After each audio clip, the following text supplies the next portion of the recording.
김정은 감독님께 다시 한번 인사드리겠습니다.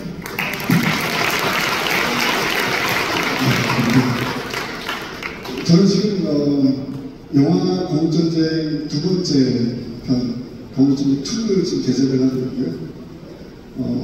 아시는 분도 계시겠지만 이번 거국전쟁 두 번째 작품은 프리덤 파이터, 자유를 위해서 싸웠던 대한민국의 건국 1세들의 이야기를 영화에 좀 담아보려고 합니다. 그 중심에 이승만 대통령의 강골조와 나라를 사랑하는 마음들을 좀 담아보려고 하고 있고요. 사실 영화를 제작을 하고 있는 중이에요, 사실. 그래서 오늘도 이제 촬영도 좀 하고 그런 오전에 좀 그런 일정이다 보니까 좀 목도 좀 남기고 육체적으로 좀 많이 피곤한 상태이긴 한데, 이렇게 영광스럽게 이승만 대통령의 150주년 탄생 주일에 축사를 좀 해달라는 한국 자유주의의 요청이 있어서 이렇게 왔습니다. 저는 여기 많은 분들이 아시는 것처럼 150주년 이 기념을 특히 자리를 기념하는 것도 중요하지만, 이승만 대통령이 돌아가신 지 60주년이 되는 해입니다. 다 아시는 많은 분들이 아시겠지만 1965년 7월 19일 하와이에서 쓸쓸하게 생명하셨죠. 저는 이승만의 죽음이 대한민국 국민들에게 너무나 많은 상징적인 의미를 지니고 있다고 생각합니다. 그것이 거국전쟁 첫 번째 편을 제작했던 이유입니다. 70년, 80년가량 온갖 대한민국의 대통령 중에서 가장 인기가 없었고 온갖 비난과 매국의 중심에 서 있을 수밖에 없었던 대통령이 이승만.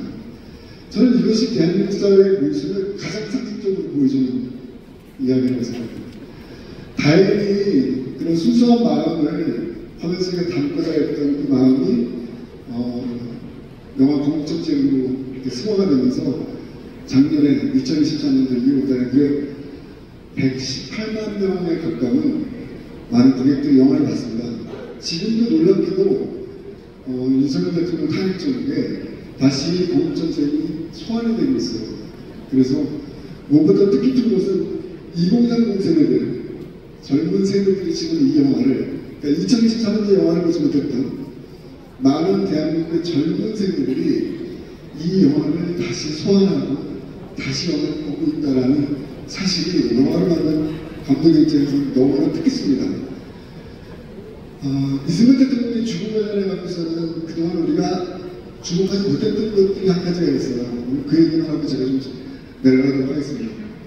1965년 7월 20일 굉장히 쓸쓸하게 하와이에서 생을 마감한 대통령 이승만.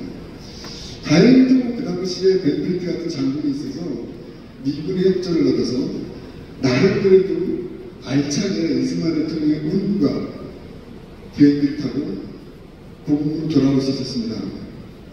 7월 20일 저녁에 하와이의 힙캄 공군기지에서 C-130 이승만 대통령의 유해를 담은 비행기가 떴습니다.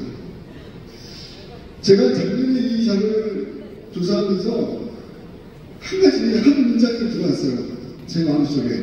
굉장히 궁금했습니다. 그 문장이 뭐였냐면,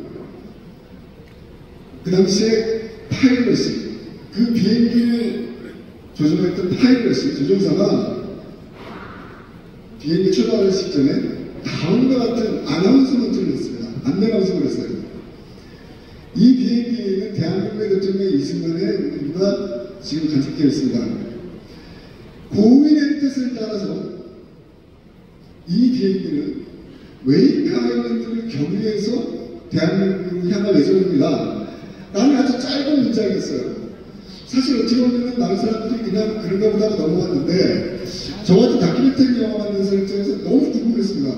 아니, 이 비행기가 한번 생각해보세요. 하와이에서 떠서 최단기간에 직선으로 이동하는 것이 가장 당연하고 빠른 일이겠죠. 근데 왜 갑자기 비행기가 웨이크 아일랜드라는 섬을 경유해서 가야 되는가? 그래서 제가 그 웨이크 아일랜드가 뭔지를 좀 찾아봤어요. 집에서. 웨이크 아일랜드는 하와이에서 서쪽으로 한 200km 떨어진 곳에 있는 그런 섬이었습니다. 그러니까 비행기가 아침 한번 상상을 해보세요. 지금 머릿속에 보시면서 하와이 호놀룰루에서 직선거리로 대한민국 항공을 잡은 게 아니라 니은자로 항공을 잡은 거예요. 니은자로. 저는 너무 궁금했어요. 왜 비행기가 니은자로 갔을까? 나중에 알고 보니까요. 웨이크 아일랜드를 거쳐서 니은자로 항공을 잡으면요. 비행기가 어떻게 이동하는지 아십니까? 일본 본토를 비껴가서 이동합니다.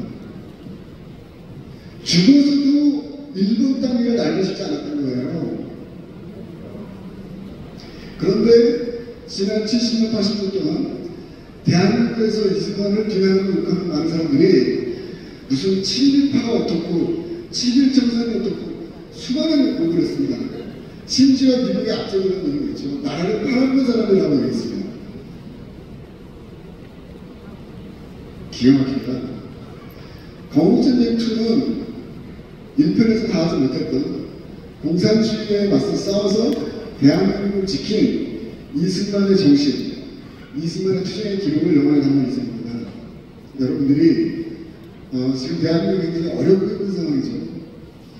그 누구도 1940년대, 50년대 공산주의의 본질에 대해서 누구도 제대로 인식하지 못했습니다.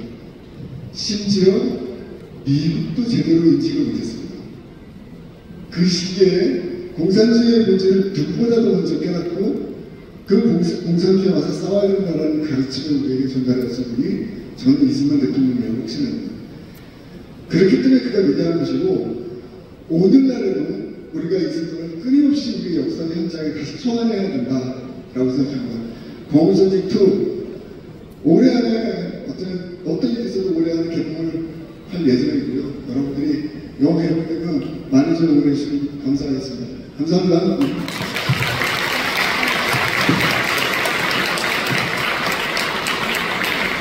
네, 영화 거국전쟁2를 제작 중임에도 불구하고 바쁜 시간 내서 오신 우리 김덕영 감독님께 다시 한번 뜨거운 박수 부탁드립니다.